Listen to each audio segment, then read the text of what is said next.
Sa gitna ng recognition rights ng PNP Bagsik Diwa Class sa Maguindanao del Norte, isang pulis ang biglang lumuhod sa likod ng isa sa mga kadete.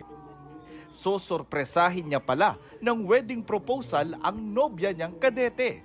Itatiming niya dapat yan sa pagharap ng mga kadete, pero di pa man humaharap ang mga kadete, ang niluhuran niya tila may binulong. At si kuyang pulis biglang napatayo. Pagharap ng mga kadete, hala! Sa ibang babae pala lumuhod ang lalaking pulis. Napangiti at napayuko na lang ang babaeng kadete. Dali-dali namang tumakbo ang lalaking pulis sa pwesto ng kanyang kasintahan. Nang finally nahanap na niya ang totoo niyang nobya, muli siyang lumuhod at inulit ang proposal.